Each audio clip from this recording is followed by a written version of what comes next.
আরে একটা দুইটা গেলে ইসলামী আন্দোলনের নেতৃত্ব বন্ধ হয় না। দুই একটাকে হত্যা করে দুই একজনকে ফাঁসি দিয়ে আল্লাহর কোরআনের দাওয়াত বন্ধ হয় না। বিনিময়ে আমার আল্লাহ আর কোরআনের খাদেম, কোরআনের খেদমতকারী আমার আল্লাহ তৈরি করে দিতে পারে। সব নেওয়ার জন্য আমাকে প্রশ্ন করতে পারে, ও আপনার স্ত্রী তুমি শুনে নাও, আমি যদি জীবিত থাকি এই মাসের যে বেতন আমার হবে এই বেতনের অর্ধেক পরিমাণ আমি হাদিয়া হিসাবে আমার অর্থমন্ত্রীকে আমি দিয়ে দেব। এই মানুষ তৈরি করেছিলেন বিশ্বনবী আমার। যখন এই মানুষগুলো ক্ষমতার চেয়ারে বসেছিল তখন আর অন্যায় হয়নি, জুলুম হয়নি। ও প্রিয়জনেরা, আমরাও তো সেই কথাগুলোই খুলে খুলে বলতে চাই। ও গাংনীবাসী মানুষগুলো, খেয়াল করুন, আমরা এই আহ্বান মঞ্চে বসে বসে করি, এই কথাগুলোই তো আমরা মানুষের কাছে জানিয়ে দিই। আমরা চাই আল্লাহর দেওয়া বিধান, আমরা চাই সৎ লোকের শাসন, আর অন্য কিছু নয়। আল্লাহর কোরআনের বিধান যদি কায়েম হয়ে যায় সব জায়গায় শান্তি আর শান্তি। ও প্রিয়জনেরা, তাহলে এইবার এক নম্বর যারা তাকওয়ার পথ অবলম্বন করেছে, কোরআনের পথ তারা পার হয়ে যাবে।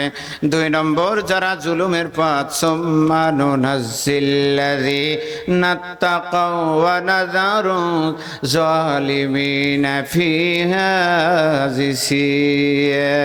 আল্লাহু আকবার। যারা জুলুমের পথ, যারা জুলুম করেছে, তার মানে যারা জালেম, এরা জাহান্নামী হয়ে যাবে। জালেম কাকে বলে? আমরা জালেম শব্দ আমরা যে কেউ অন্যকে জালেম বলে থাকি, আসলে প্রকৃতপক্ষে জালেমকে এটা আমাদের জানা দরকার। জালেম শব্দের অর্থ হলো, জালেম হলো ওই ব্যক্তি যে জুলুম করে, সে হলো জালেম। আর জুলুম হলো যার যেটা পাওনা তাকে সেইটা না দেওয়াই হলো জুলুম। আর যে জুলুম করে সেই হলো এক নম্বরের জালেম। হিসাব মিলান।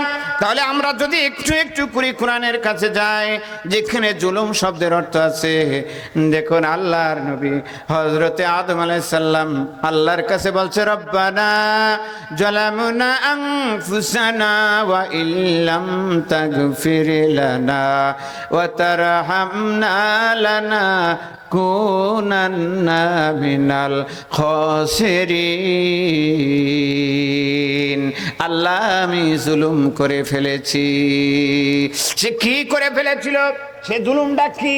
মানে বলা হয়েছিল আবা ওয়াস্তাকবার, ওই যে ওই গাছের নিকটে যাবি না, খবরদার খবরদার, লা তাকরাবা হাযিহিশ শাজারাতা ফাতাকুনা মিনাজ জালিমিন। দেখেন, ওই গাছতলায় যদি যাস তবে জালেম হয়ে যাবি।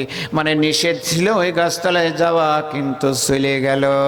মানে যেটা করার ছিল তার উল্টা করার নামই হলো জুলুম। কথা বলেন ঠিক কিনা? একটা একটা করে যদি আমি আপনাদেরকে এইভাবে তুলে ধরি তাহলে অনেকগুলো উদাহরণ কোরআন থেকে দেওয়া যাবে। তবে এক কথায় যার যেটা পাওনা মনে করুন। আবার গাংনী বাজারে আজকে হাটের দিন ছিল, আপনি হেঁটে যাচ্ছেন, এমন সময় দেখলেন একজন মুরব্বী মানুষকে ধরে যুবকেরা ধরে ধরে মারছে। জিজ্ঞেস করা হলো, কি হলো রে, এই লোকটাকে কেন মারা হয়, কি হয়েছে তার বলো। তখন দেখা গেল মানুষেরা বলল, ওই মুরব্বীর কোনো অপরাধ নেই, কিচ্ছু নেই, এমনি এমনি ধরে মারছে। তখন আমরা বলবো ওই লোকটার উপরে জুলুম করা হচ্ছে, কি ঠিক না? এর একটু পরেই যদি সবজি বাজারের দিকে যেয়ে দেখি একটা যুবককে ধরে ধরে মারছে, আমরা জিজ্ঞেস করি যদি কি ব্যাপারে এই লোকটাকে কেন পিটনি দেওয়া হলো, বলা হয়েছে ওই লোকটা সাইকেল চুরি করেছে, হাতে নাতে ধরা পড়েছে, সেই জন্য মারা হচ্ছে। ও প্রিয়জনেরা, ও আপনজনেরা, তখন আমরা বলবো ঠিকই হচ্ছে, কারণ আমারও সাইকেল একটা হারিয়েছিল, আমিও যে একটা কিল মেরে আসি। একই মার দেওয়া হলো একজনকে, বলা হলো জুলুম হচ্ছে কারণ ওর পাওনা নেই, ও তো অপরাধ করিনি। আর এই লোকটাকে মারা হচ্ছে, বলা হলো ঠিকই হচ্ছে, কারণ ও সাইকেল চোর অপরাধ করেছে। আর মানে এক বাক্যে আমরা বুঝে গেলাম, বিনা দোষে যদি কাউকে কষ্ট দেওয়া হয়, বিনা অপরাধে যদি কাউকে ফাঁসি দেওয়া হয়, বিনা অপরাধে যদি কাউকে জেল দেওয়া হয়, বিনা অপরাধে যদি জুলুম করা হয়, এই লোকটার এইটা পাওনা না, কোনো অপরাধ করিনি, বিনা অপরাধের কারণে কষ্ট দেওয়া হচ্ছে, জেল দেওয়া হচ্ছে, তাহলে বোঝা গেল ওই কাজটা যে করবে সে হলো জুলুম করা, আর ওই কাজ যে করবে ওই লোকটা এক নম্বরের জালেম।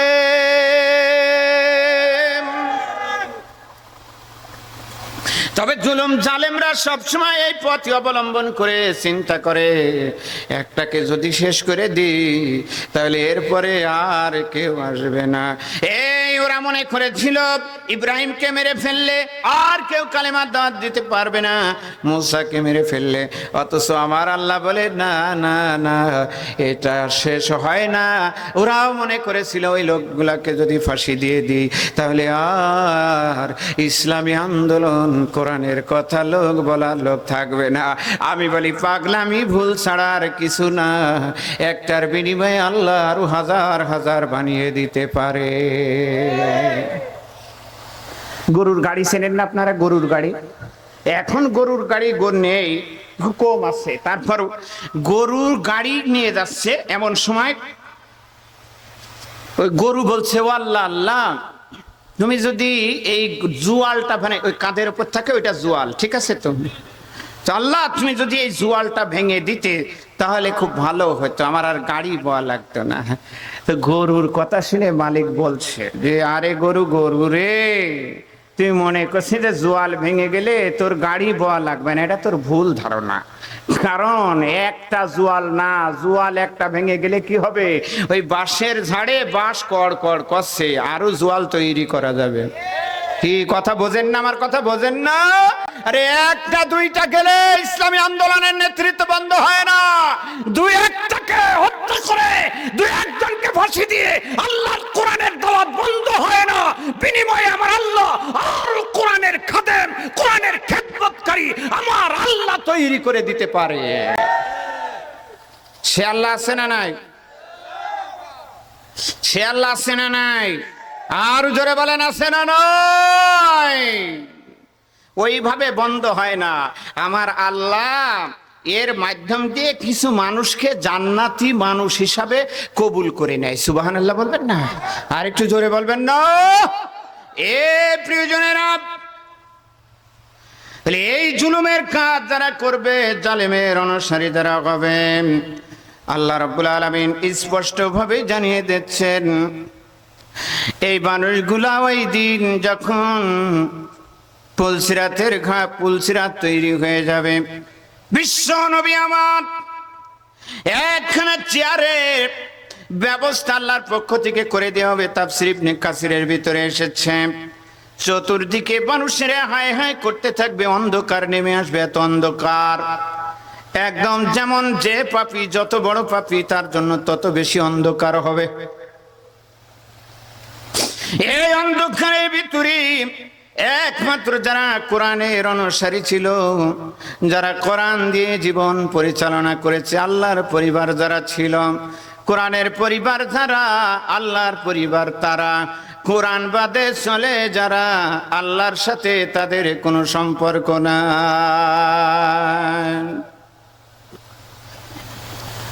বিশ্বনবী আমার চতুর্দিকে ছুটাছুটি করবেন, ওই সময় আল্লাহর পক্ষ থেকে একটা চেয়ার দেওয়া হবে, আর ওই চেয়ারে বলা হবে বিশ্বনবী আপনি আজকে পুলসিরাতের এখানে চেয়ারের উপরে আপনি বসে যান।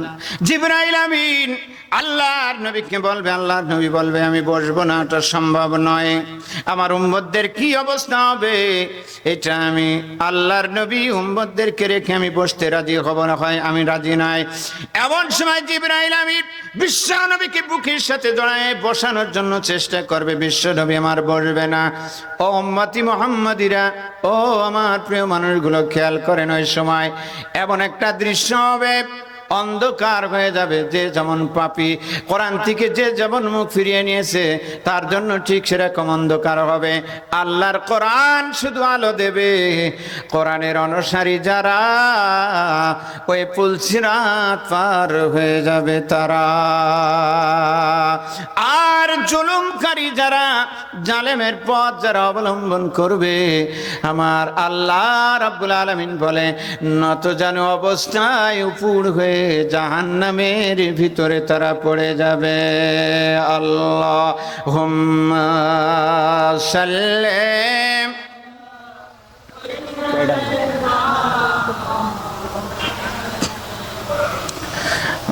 আলা আলি সাইয়্যিদিনা মাওলানা মুহাম্মদ। আল্লাহুম্মা সাইয়্যিদিনা মাওলানা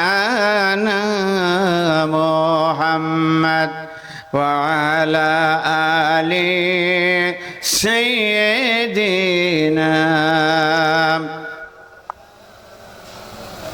আলহামদুলিল্লাহ, আমি আপনাদেরকে এতক্ষণ বোঝানোর জন্য চেষ্টা করেছি। প্রথম থেকে আমি যে আলোচনা করেছি, আমরা এসেছি এই দুনিয়ায়, আমরা চিরকাল থাকবো না, চলে যেতে আমাদের হবে। মৃত্যু নিশ্চিত। সন্দেহ আছে নাকি কারো? কেউ কি বলতে পারবেন যে জাহাঙ্গীর আলম আপনি যত যাই বলেন, বাবা তুমি আমাদের ছেলে, যাই বলো না কেন, আমি অন্তত পক্ষে আজরাইলকে ম্যানেজ করে ঠিকঠাক করে নেব, আমি কোনোদিন মরবো না, এরকম কেউ আছেন নাকি? নাকি ক্ষমতার জোরে অন্তত যত ক্ষমতা আমার হাতে তাতে মনে হয় আমি আর মরবো না, এরকম কি কেউ বলতে পারবেন? না, নিশ্চিত মৃত্যু। এক নম্বর আমি আপনাদের বুঝিয়েছি, একজন মানুষ ভালো হওয়ার জন্য আর অন্য কিছু লাগে না। মৃত্যুর চিন্তা যদি থাকে, মা বোনেরা পর্দার আড়ালে যারা আছেন একটু খেয়াল করেন, মৃত্যুর চিন্তা যদি আমাদের থাকে, মৃত্যু হবে, আমি আল্লাহর কাছে যাব, তাহলে এই ব্যক্তি কখনোই অন্যায় করতে পারে না। এ ভাই, আমি অন্যায় করে জুলুম করে কোটি কোটি টাকা বানাচ্ছি, 360টা বাড়ি বানিয়েছে একজন। হায় হায় রে, মন যত এদিক থেকে ঘুরিয়ে আনতে যাচ্ছি, বারে বার ওই দিক চলিয়ে যাচ্ছে, বুঝলেন না? ও সব যাই বলার জায়গা আমাদের আছে, নিজের মানুষ তো একটু ঘুরি পেছি, কিছু কিছু রাখি টাকি থুসছে আর কি। এটা কি আশ্চর্য ব্যাপার, 200 বছর পর আমি জাহাঙ্গীর আলম, আমার যারা আত্মীয় স্বজন থাকবে তারা কেউ আমার নামটা জানবে না। কি কথা বলেন, ঠিক না? তো এত কিছুর আমার কি দরকার? আমি দুনিয়ায় থাকতে আমার সম্পদ ভাগ বাটোয়া করা নিয়ে ব্যস্ত, তাহলে আমি কেন এত ব্যস্ত হয়ে পড়ি? আশ্চর্য কথা। সেজন্য আমরা একটু খেয়াল করি, এই দুনিয়ায় শেষ নয়, এরপরে আবার আমাকে আল্লাহর কাছে হাজিরা দিতে হবে, হিসাব দিতে হবে আমাকে। ইকরা কিতাবাকা কাফা বিনাফসিকা আল-ইয়াওমা আলাইকা হাসিবা। আমার কাছে একটা কিতাব দেওয়া হবে আর বলা হবে পড়ো এই কিতাব, এই কিতাব পড়ো তুমি। সব কথাগুলো ভাই কখন কি বলেছি না বলেছি কথা কিন্তু একটাও বাদ যায়নি, সব রেকর্ড হয়ে আছে। কি আছে না? সব কথাগুলো রেকর্ড হয়ে আছে। মা ইয়ালফিজু মিন কাউলিন ইল্লা লাদাইহি রাকীবুন আতীদ। প্রতিটা কথা কার বিরুদ্ধে কখন বলেছে, আলেমদের বিরুদ্ধে কখন বলেছো, কখন কোথায় মিছিল করেছো, আর কোথায় কোন কথা বলেছো, সব রেকর্ড হয়ে আছে। আমি যে কথাগুলো বলছি এখন, এগুলো কাল কিয়ামতের ময়দানে আমার পক্ষে বিপক্ষে সাক্ষী হবে। এই ময়দানে আমরা বসে আছি, এই কোরআনের মাহফিল আমাদের জন্য একদিন সাক্ষী হবে। আমরা এই ময়দানটা আমাদের পক্ষে অথবা বিপক্ষে সাক্ষী দেবে। এত কিসের কি আমরা, এত কেন, এত কিসের? আমি যে সম্পদ অন্যায় ভাবে যে হাত দিয়ে আমি ইনকাম করেছি একজন মানুষের, আমার এই হাত দিয়ে আমি মিথ্যা মামলা লিখেছি, এই হাত কাল কিয়ামতের ময়দানে আমার বিপক্ষে সাক্ষী দেবে। আমি যে পা দিয়ে অন্যায় করতে গেছি, আমার পা ওই দিন কিয়ামতের ময়দানে, সব কোরআনের অনুবাদ বলছি আমি, ওই দিন সাক্ষী দেবে। তো তাহলে এত কি, আমার কি দরকার? কেন আমি আল্লাহকে ভুলে যাই? এই দুনিয়ার কারণে কেন আমি আল্লাহর নাফরমানি করি? আমার একটু বিবেক করা দরকার আছে না? অবশ্যই বিবেক করা দরকার। প্রিয়জনেরা, সেজন্য আমি বলেছি এই দুনিয়া শেষ নয়, এরপরে আবার আল্লাহর দরবারে আমাদের জবাবদিহি করতে হবে। 3 নম্বর হচ্ছে পুলসিরাতের ব্রিজের সামনে দুটি দল হবে। একটা হচ্ছে তাকওয়াপন্থী, যারা আল্লাহ এবং আল্লাহ রসুলকে স্মরণ করে আল্লাহর বিধানগুলো যারা পালন করে চলেছে, এরা তাকওয়ার উপরে আছে, এরা পুলসিরাতের ব্রিজ পার হয়ে চলে যাবে। আর দ্বিতীয়ত হচ্ছে 2 নম্বর হচ্ছে জুলুমকারী জালেম। আর ওই যে জালেমের ব্যাখ্যাও আমি আপনাদের কাছে দিয়েছি। জালেম হলো তারা যার যেটা পাওনা সেটা না দিয়ে বিপরীত, যখন যেটা যেভাবে দরকার আপনার অধিকার কেড়ে নেওয়া, হ্যাঁ, এগুলো সব জুলুমের আওতায় পড়ে। আর যারা এগুলো করে তারা হচ্ছে জালেম। আর এই জালেমরা সব নতজানু অবস্থায় উপর হয়ে জাহান্নামের ভিতরে পড়ে যাবে। সূরা মারিয়মের 72 নম্বরের আয়াত।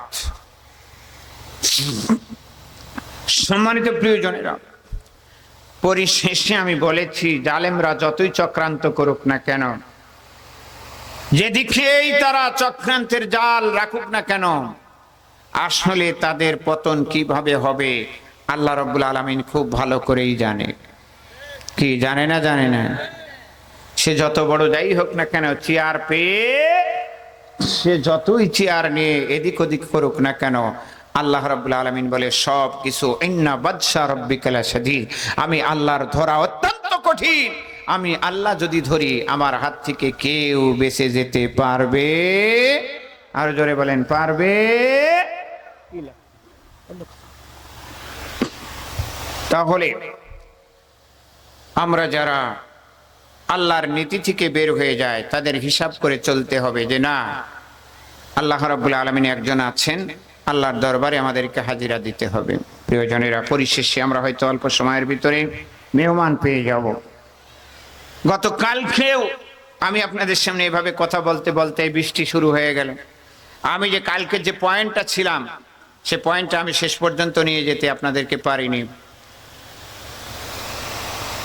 গতকাল সহ আজকে, কালকে যারা এসেছিল, কালকে অনেক জায়গা থেকে আমাকে ফোন দিয়েছিল, হুজুর আমরা আসছি অনেক জায়গা থেকে, কিন্তু অথচ বৃষ্টি তো এখানে একটু দেরিতে হলেও মাগরিবের পর থেকে ওইদিকে গোপালনগর বা ওইদিকে বৃষ্টি শুরু হয়ে গেছে, হড়মড় দড়মড় শুরু হয়েছে, মানুষেরা আসতে পারেনি।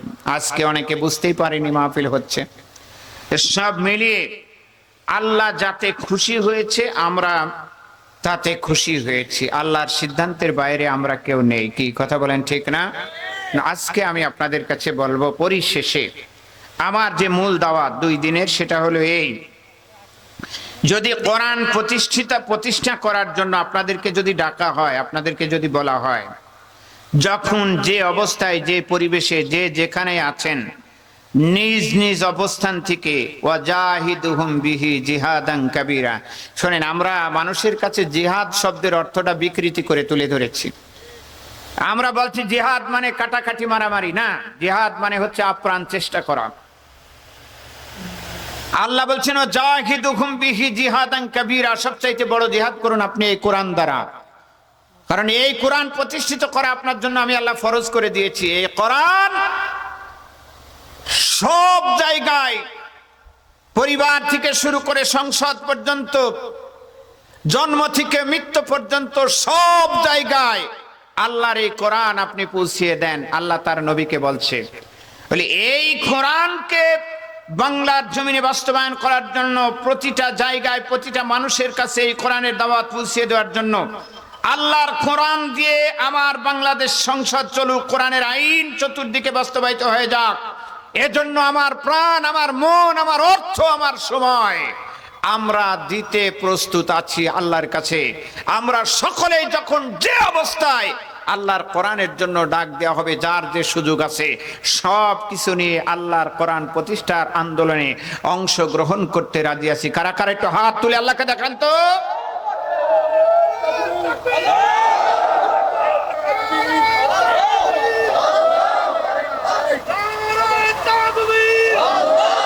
আলহামদুলিল্লাহ, আলহামদুলিল্লাহ, আলহামদুলিল্লাহ। হাত নামান। আল্লাহ আমাদের সবাইকে কবুল করুক, বলেন আমিন। আসলে এই তো সেই তাকবীর ধ্বনি, যে তাকবীর ধ্বনিটা আমরা আজকে 14-15 বছর ময়দানে দিতে পারিনি। কপাল পোড়া জাতি গো। আহা, আমাদের মধ্যে আমরাই নামাজের ভিতরে তাকবীর দিলে কোনো অসুবিধা ছিল নাই। হ্যাঁ, জানাজার নামাজে বাপ মরে গেছে, একবারই 4 তাকবীর অতিরিক্ত, 2 ঈদে যাই 6 তাকবীর মেরেছি, কোনো সমস্যা নাই। আর রাজপথে যখনই নারায়ে তাকবীর আল্লাহু আকবার বলা হয়েছে, এক শ্রেণীর কপাল পোড়া জাতির কলিজায় আগুন ধরে গেছে। কি কথা বলেন, ঠিক কিনা?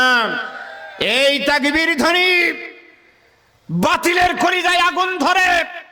এই তাকবীর ধ্বনি হচ্ছে মুসলমানদের 1 নম্বরের ঈমানের অস্ত্র। কথা বলেন, ঠিক কিনা? খেলা শেষ হয়ে গেছে। হ্যাঁ, নেই সে খেলা শেষ, বোঝেন না? খেলা শেষ, বোঝেন, শোনেন, দরকার নেই। খেলা খেলে চলে গেছে, আর খুঁজে পাওয়া যাচ্ছে না।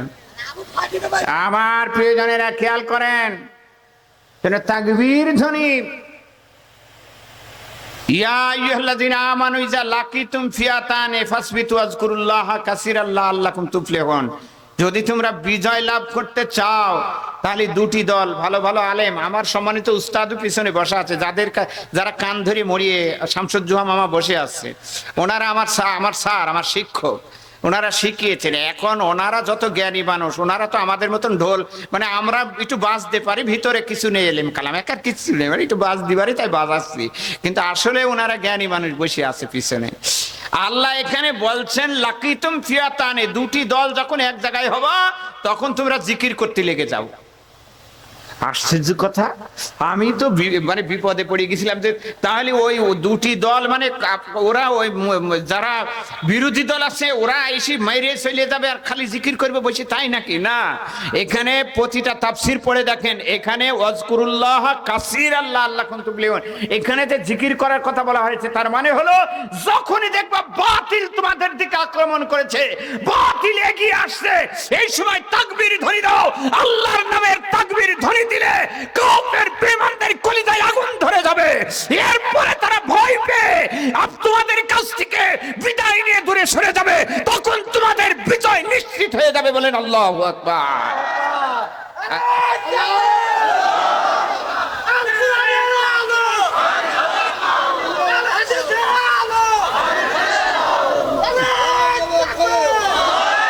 আমার ভাইরা, ভাই চলে আসছেন, আসেন, আলহামদুলিল্লাহ।